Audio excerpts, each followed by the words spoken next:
یو بزرگ شیطان ته وی چې یو مسله راته وکړه. شیطان ورته وی چې بزرگ صاحب زما مسلې خو ټولې داسې دي چې خلق ته کافر شي.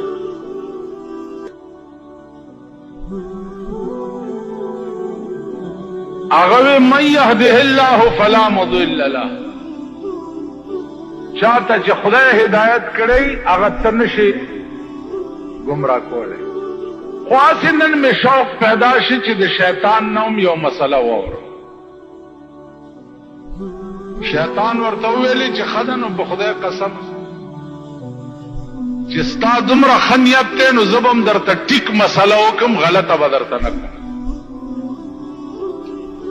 وی ګوره ته خو پیرې خلق د لاسونه صفایي، خپې د ښکلوي، سجدې درته لګوي، لوی ولی او بزرګ. خو پیر صاحب یو نصیحت مې واوره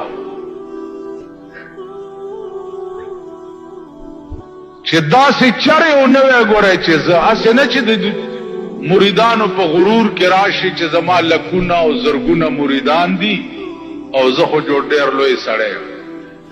نو وی پیر صاحب چې داسې چرې ونه وی چې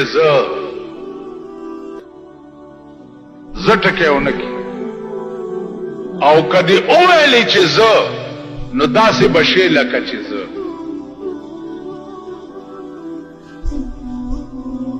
شیطان ورته وایي چې کدی وویلې چې زه نو داسې به شی لکه چې زه. ما 6 لکه کاله د خدای عبادت کړی، 6 لکه کاله. په دې ځمکه مې داسې ځای نه دی پرېښی چې زما د سجدې نه دی وتی. او یو ټکی مې وکړو، یو ټکی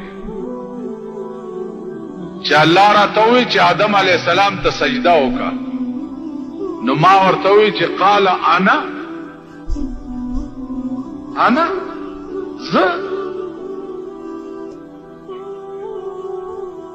زه خیر منه، د دې آدم نه زه بهتر یم،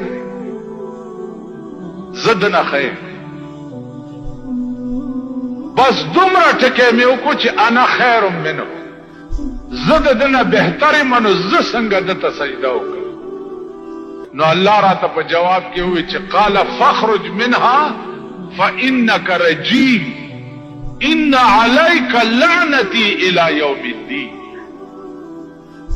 اوزه زما د جنتونو د رحمتونو نه، او ان عليك لعنتي الى يوم الدين، ابلیس تر قیامت پورې مې لعنتي کړی. دا انا ټکی دی ولې و، دا زه دی ولې و، ته صحیح ته صحیح که سیم خو زیمه هلکه بل څوک شته د خدای په مخ کې چې ووایي چې زه څوک شته؟ هغه کوم شی دی چې ته پې ووایې چې زه؟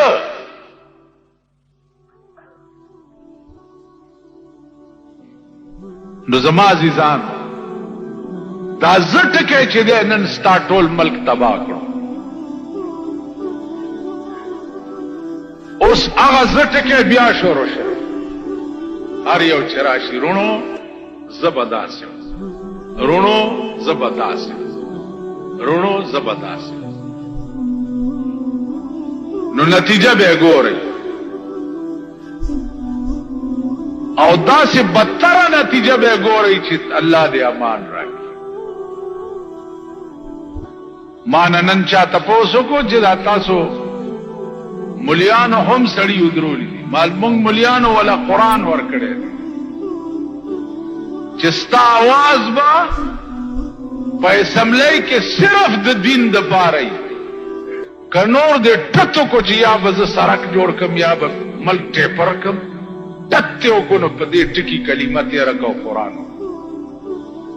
زه به نه وې. که دې زه ووایې نو ښه به نه وي. نو زما عزیزانو دا زه ټکی ډېر خطرناک او پاکستان تباہ و برباد برباد شو د زه د لاس نن وګوره ستا په ملک ما دا د جمعیت ممبران چې ولاړو ما به ودرول او قرآن به مې ولاور داسې به مې لاس نه ونیو کلمه به مې پې تېره کړه چې داسې به نه وی چې زه به دا کار وکړم که دې وویل چې زه به دا کار وکړم نو په ټکي به کافر شي زه څه شی 40 کاله د پاکستان حکومتونه خدای جهنم لبوت کړ تباہ و برباد کو ضیاء الحق خدای زرا زرا کړو په اسمان کې زبدا کارو کې جبدا کارو ستا مور دی خدای چې کوم کار نه کړي هغه بندو و به د ټولو د خدای دعوی کړي وي ملک ته تباہ و برباد شو ملک ته غرق شو دا مو وایي چې زبدا کارو دا وایه که د خدای توفیق او خدای وس راکو نو زه به دې څه خېزم که د خدای وس نه وروره څه نشم په اسمبلی کې یو حق خبره مې که د خدای توفیق نو انشاءالله زه کوم داسې خبرې کوئ د دې نه سوا هم که بل کړت کړی نو پرتوک د نه وباسم او په سر یې درته تړم دې ټولو ته زه به دا کار تا ته ګوره کار کولو ته وټو نو ویلی چې زه به روټي کپړه مکان درکړم ویلی کني اوس هم لور ولا بیا پاس کړه انشاءالله څه خو به درکړم دی نورم خراب و توره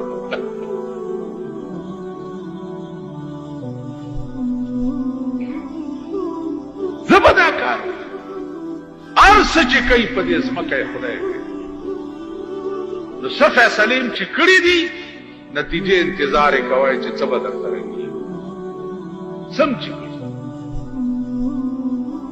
سوداګان هم د سر په ټلیفونونو شروع شوي نتیجې ته ګورئ چې څه الحمدلله